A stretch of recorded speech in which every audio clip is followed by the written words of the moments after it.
A reading from 2 Samuel chapter 1. After Saul's death, David came back from his victory over the Amalekites and stayed in Ziklag for 2 days.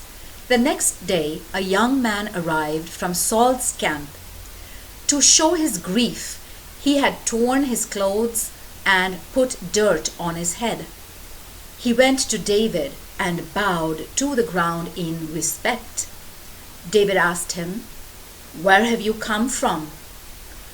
"I have escaped from the Israelite camp," he answered. "Tell me what happened," David said. "Our army ran away from the battle," he replied, "and many of our men were killed.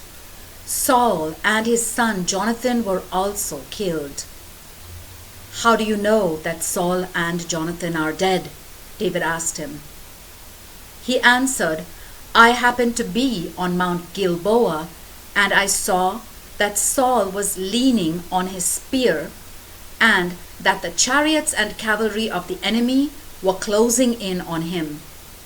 Then he turned around, saw me, and called to me. I answered, 'Yes, sir.' He asked who I was, and I told him that I was an Amalekite.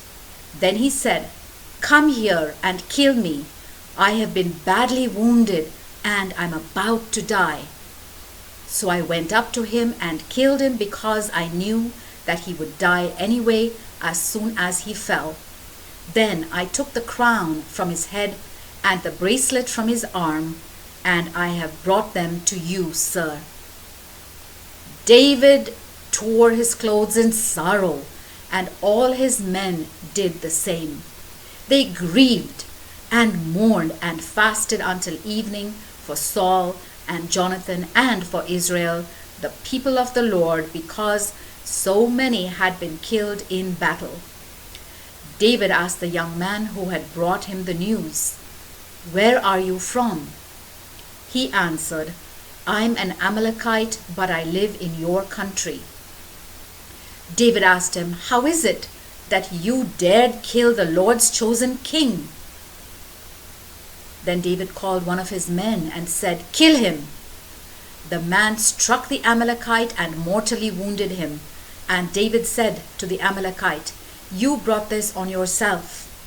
You condemned yourself when you confessed that you killed the one whom the Lord chose to be king."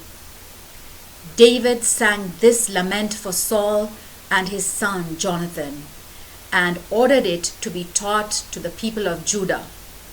It is recorded in the book of Jashar. "On the hills of Israel, our leaders are dead. The bravest of our soldiers have fallen.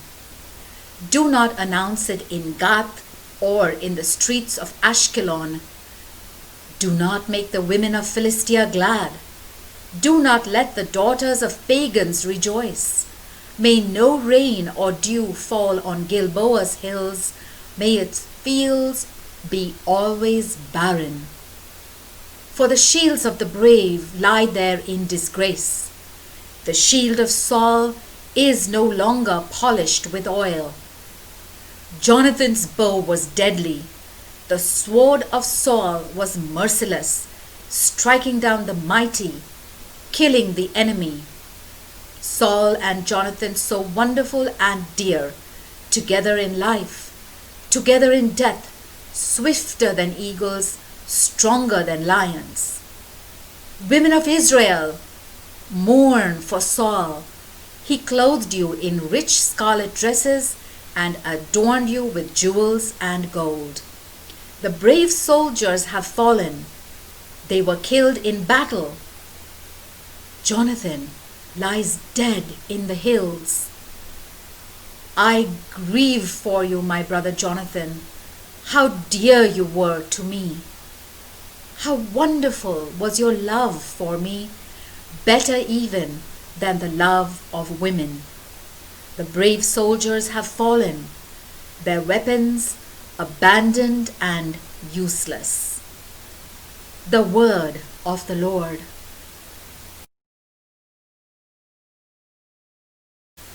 A reading from 2 Samuel chapter 2. After this, David asked the Lord, "Shall I go and take control of one of the towns of Judah?" "Yes," the Lord answered. "Which one?" David asked. "Hebron," the Lord said. So David went to Hebron, taking with him his 2 wives, Ahinoam, who was from Jezreel, and Abigail, Nabal's widow, who was from Carmel. He also took his men and their families, and they settled in the towns around Hebron. Then the men of Judah came to Hebron and anointed David as the king of Judah. When David heard that the people of Jabesh in Gilead had buried Saul, he sent some men there with the message, "May the Lord bless you for showing your loyalty to your king by burying him. And now may the Lord be kind and faithful to you. I too will treat you well because of what you have done. Be strong and brave. Saul your king is dead, and the people of Judah have anointed me as their king." The commander of Saul's army, Abner, son of Ner, had fled with Saul's son Ishbosheth across the Jordan to Mahanaim. There Abner made Ishbosheth king of the territories of Gilead, Asher, Jezreel, Ephraim, and Benjamin, and indeed over all Israel. He was 40 years old when he was made king of Israel, and he ruled for 2 years. But the tribe of Judah was loyal to David, and he ruled in Hebron over Judah for 7.5 years. Abner and the officials of Ishbosheth went from Mahanaim to the city of Gibeon. Joab, whose mother was Zeruiah, and David's other officials met them at the pool, where they all sat down, one group on one side of the pool and the other group on the opposite side. Abner said to Joab, "Let's have some of the young men from each side fight an armed contest." "All right," Joab answered. So 12 men, representing Ishbosheth and the tribe of Benjamin, fought 12 of David's men. Each man caught his opponent by the head and plunged his sword into his opponent's side, so that all 24 of them fell down dead together. And so that place in Gibeon is called Field of Swords. Then a furious battle broke out, and Abner and the Israelites were defeated by David's men. The 3 sons of Zeruiah were there, Joab, Abishai, and Asahel. Asahel, who could run as fast as a wild deer, started chasing Abner, running straight for him. Abner looked back and said, "Is that you, Asahel?" "Yes," he answered. "Stop chasing me," Abner said. "Run after one of the soldiers and take what he has." But Asahel kept on chasing him. Once more, Abner said to him, "Stop chasing me. Why force me to kill you? How could I face your brother Joab?" But Asahel would not quit. So Abner, with a backward thrust of his spear, struck him through the stomach, so that the spear came out at his back. Asahel dropped to the ground dead, and everyone who came to the place where he was lying stopped and stood there. But Joab and Abishai started out after Abner, and at sunset they came to the hill of Ammah, which is to the east of Giah, on the road to the wilderness of Gibeon. The men from the tribe of Benjamin gathered around Abner again and took their stand on top of a hill. Abner called out to Joab, "Do we have to go on fighting forever? Can't you see that in the end there will be nothing but bitterness? We are your relatives. How long will it be before you order your men to stop chasing us?" "I swear by the living God," Joab answered, "that if you had not spoken, my men would have kept on chasing you until tomorrow morning." Then Joab blew the trumpet as a signal for his men to stop pursuing the Israelites, and so the fighting stopped. Abner and his men marched through the Jordan Valley all that night.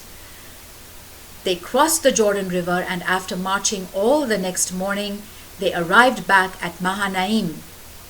When Joab gave up the chase, he gathered all his men and found that 19 of them were missing, in addition to Asahel. David's men had killed 360 of Abner's men from the tribe of Benjamin. Joab and his men took Asahel's body and buried it in the family tomb at Bethlehem. Then they marched all night and at dawn arrived back at Hebron. The word of the Lord.